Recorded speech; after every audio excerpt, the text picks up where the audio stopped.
Hi hello ನಮಸ್ಕಾರ ಎಲ್ರಿಗೂ. ಹೇಗಿದ್ದೀರಾ? ಹೋಪ್ ಎಲ್ಲರೂ ಚೆನ್ನಾಗಿದ್ದೀರಾ ಅಂದ್ಕೊಂಡಿದ್ದೀನಿ. Welcome back to my YouTube channel. ಈಗಾಗಲೇ ನೋಡಿರ್ತೀರ, ಆಲ್ಮೋಸ್ಟ್ ನಾನು ತಮ್ಲೈನಲ್ಲಿ ಹಾಕಿದ್ದೀನಿ. 2 ಬಾರಿ ರಾಘವೇಂದ್ರ ಸ್ವಾಮಿ ನನಗೆ ಪ್ರಸಾದ ನೀಡ್ತಾರೆ. ಅದು ಹೇಗೆ ಅಂತ ನಾನು ನಿಮಗೆ ತಿಳಿಸ್ಕೊಡ್ಬೇಕು ಅನ್ನೋದಕ್ಕೋಸ್ಕರ ನಾನು ಈ ವಿಡಿಯೋ ಮಾಡ್ತೀನಿ. ಪ್ಲೀಸ್ ಪೂರ್ತಿ ವಿಡಿಯೋ ನೋಡಿ, ಎಲ್ಲೂ ಸ್ಕಿಪ್ ಮಾಡಬೇಡಿ ಅಂತ ಕೇಳ್ಕೊತೀನಿ.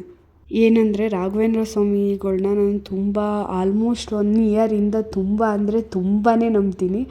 ನನಗೆ ನಮ್ಮ ಅತ್ತೆ ಹೇಳಿದರು, ರಾಘವೇಂದ್ರ ಸ್ವಾಮಿ ನಂಬಿದರೆ ನಿನಗೆ ತುಂಬ ಒಳ್ಳೆಯದಾಗುತ್ತೆ ಅಂತ.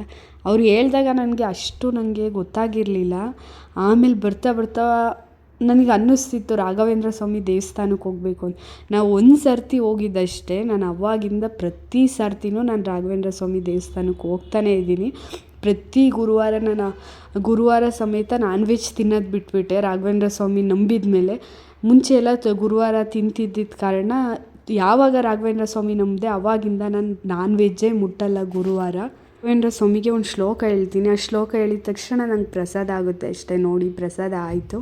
ಆ ಶ್ಲೋಕ ಏನು ಅಂತ ನಾನು ನಿಮಗೂ ಹೇಳಬೇಕು ಅಂತ ತುಂಬ ಅಂದರೆ ತುಂಬ ಪ್ರಾಕ್ಟೀಸ್ ಮಾಡಿದ್ದೀನಿ. ನನ್ನ ಮಕ್ಕಳಿಗೂ ಕೂಡ ಆ ಶ್ಲೋಕ ಹೇಳ್ಕೊಟ್ಟಿದ್ದೀನಿ. ನಮ್ಮ ಮನೆಯಲ್ಲಿ ನಾನು, ನನ್ನ ಮಕ್ಕಳು ಇಬ್ಬರೂ ಸಮೇತ ಈ ಶ್ಲೋಕ ಹೇಳ್ತಾರೆ. ನಾವು ಬೆಳಗ್ಗೆ ಎದ್ದ ತಕ್ಷಣ ಶ್ಲೋಕ ಸ್ಟಾರ್ಟ್ ಮಾಡ್ತೀವಿ. ಯಾವ ಶ್ಲೋಕ ಅಂತ ಬನ್ನಿ ಕೇಳೋಣ.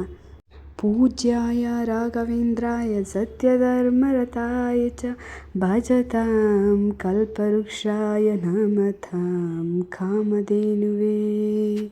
ಇದೊಂದು ಶ್ಲೋಕ ಹೇಳಿದ್ರೆ ಮಾತ್ರ ನಿಮಗೆ ರಾಯರ ಪ್ರಸಾದ ಕೊಡಲ್ಲ. ಇನ್ನೊಂದು ಶ್ಲೋಕ ಇದೆ. ಈ ಶ್ಲೋಕ ನೀವು ಮರೀದಲ್ಲ, ದಿನಕ್ಕೆ 9 ಸರ್ತಿನಾದರೂ ಹೇಳ್ತಾನೆ ಇರಬೇಕು. ನಾನು ಆಲ್ಮೋಸ್ಟ್ 9 ಅಲ್ಲ, ಇನ್ನೂ ಜಾಸ್ತಿ ಸರ್ತಿ ಹೇಳ್ತಾನೆ ಇರ್ತೀನಿ. ಅದು ಯಾವ ಶ್ಲೋಕ ಅಂತ ಇವಾಗ ಸ್ಟಾರ್ಟ್ ಮಾಡ್ತೀನಿ ನೋಡಿ. ಈ ಶ್ಲೋಕ ಇಲ್ದಲೇ ನಾನು ಪೂಜೆನೇ ಮಾಡಲ್ಲ.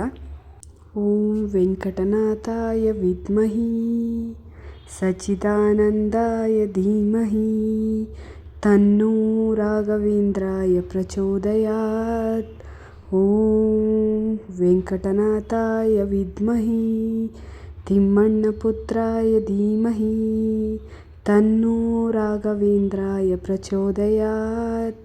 ಓಂ ಪ್ರಹ್ಲಾದಾಯ ವಿದ್ಮಹಿ ವ್ಯಾಸರಾಜಾಯ ಧೀಮಹಿ ತನ್ನೋ ರಾಘವೇಂದ್ರಾಯ ಪ್ರಚೋದಯಾತ್. ಈ ಶ್ಲೋಕ ಹೇಳಿ. ಯಾಕೆ ನಿಮಗೆ ರಾಘವೇಂದ್ರ ಸ್ವಾಮಿ ಪ್ರಸಾದ ಕೊಡಲ್ಲ ಅವಾಗ ಹೇಳಿ.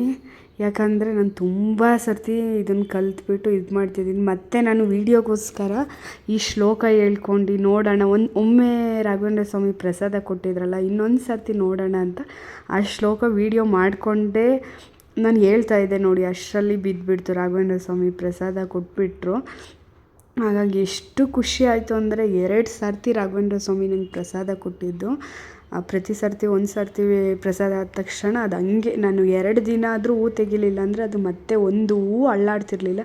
ಎಷ್ಟು ಖುಷಿಯಾಗೋಯ್ತು ಅಂದರೆ ಅಷ್ಟು ಖುಷಿಯಾಗೋಯ್ತು. ರಾಘವೇಂದ್ರ ಸ್ವಾಮಿ ನಂಬಿದ್ದಕ್ಕೂ ಸಾರ್ಥಕ ಆಯಿತು ಅನ್ನೋಷ್ಟು ಖುಷಿಯಾಗೋಯ್ತು. ಜೀವನದಲ್ಲಿ ನಾನು ನಂಬೋದು ಇಬ್ಬರು ವ್ಯಕ್ತಿಗಳನ್ನು ಮಾತ್ರ. ತುಂಬ ಅಂದರೆ ತುಂಬ ನಂಬ್ತೀನಿ. ಯಾವಾಗಲೂ ಜೊತೆಲಿರ್ತಾರೆ ಅಂತ. ಅದು ಒಂದು ರಾಘವೇಂದ್ರ ಸ್ವಾಮಿ ಆಗಿರ್ತಾರೆ, ಇನ್ನೊಂದು ನನ್ನ ಅಮ್ಮ ಆಗಿರ್ತಾರೆ. ಯಾಕಂದರೆ ಇವರಿಬ್ಬರು ನನ್ನ ಜೊತೆ ಇರೋದಕ್ಕೇ ನಾನು ಇಷ್ಟು ಗಟ್ಟಿಯಾಗಿ ನಿಲ್ಲೋದಕ್ಕೆ ಸಾಧ್ಯ. ನನಗಿಷ್ಟು ಧೈರ್ಯ ಇರಲಿಲ್ಲ. ಧೈರ್ಯ ಸ್ವಲ್ಪ ಕಮ್ಮಿನೇ ಇದ್ದಿದ್ದು. ಯಾವಾಗ ರಾಘವೇಂದ್ರ ಸ್ವಾಮಿ ನಂಬಿದ್ನೋ ಆವಾಗ ಸ್ವಲ್ಪ ಧೈರ್ಯ ಜಾಸ್ತಿನೇ ಬಂತು. ನನ್ನ ಅಮ್ಮನೂ ಅಷ್ಟೇ ನನಗೆಲ್ಲ ರೀತಿ ಸಪೋರ್ಟ್ ಮಾಡಿದ್ದಕ್ಕೇ ನಾನು ಒಂದು ಸ್ವಲ್ಪ ಧೈರ್ಯವಾಗಿ ಮುಂದೆ ಬರೋದಕ್ಕೆ ಸಾಧ್ಯ ಆಗ್ತಿರೋದು. ಹಾಗೆ ಈ ವಿಡಿಯೋ ನೋಡ್ತಾ ಇರಿ ನೀವು. ನಾನು ದೀಪ ಹಚ್ಚಿರ್ತೀನಿ. ಆ ದೀಪದ್ದು ಬೆಳಕು ರಾಘವೇಂದ್ರ ಸ್ವಾಮಿ ಎದೆ ಮೇಲೆ ಬೀಳ್ತಾ ಇರುತ್ತೆ. ಪ್ರತಿದಿನವೂ ಅಷ್ಟೇ. ನಾನು ಯಾವಾಗಲೇ ದೀಪ ಹಚ್ಚುತ್ತಾ ಇರಲಿ, ರಾಘವೇಂದ್ರ ಸ್ವಾಮಿ ಎದೆ ಮೇಲೆ ಆ ದೀಪ ಬೀಳ್ತಾ ಇರುತ್ತೆ. ಅದು ನೋಡೋದಕ್ಕೇ ಎಷ್ಟು ಖುಷಿ ಅಂದರೆ ನನಗೆ ಅಷ್ಟು ಖುಷಿಯಾಗುತ್ತೆ. ನಾನು ಹಾಗೆಯೇ ನೋಡ್ತಾ ನಿಂತುಬಿಟ್ಟಿರ್ತೀನಿ, ಅಷ್ಟು ಖುಷಿಯಾಗುತ್ತೆ. ನೀವು ಕೂಡ ಎಲ್ಲರೂ ರಾಘವೇಂದ್ರ ಸ್ವಾಮಿ ನಂಬಿ. ಯಾವತ್ತೂ ರಾಯರು ನಂಬಿದರೆ ನಿಮಗೆ ಮೋಸ ಆಗೋದಕ್ಕೆ ಖಂಡಿತ ಆಗಲ್ಲ. ನಿಮಗೆ ಬೇಜಾರಾಗಲಿ, ದುಃಖ ಆಗಲಿ, ಬೇರೆಯವ್ರಿಗೆ ಹೇಳೋದು ಬದಲು ರಾಯರಿಗೆ ಹೇಳಿ. ಅದರಿಂದ ನಿಮಗೆ ಒಳ್ಳೆಯದೇ ಹೊರತು ನಿಮಗೆ ಯಾವುದೇ ಕಾರಣಕ್ಕೂ ಕೆಟ್ಟದಾಗಲ್ಲ. ಹೀಗೆ ನಾನು ವಿಡಿಯೋ ನೋಡಿ ಸಪೋರ್ಟ್ ಮಾಡಿ ಪ್ಲೀಸ್.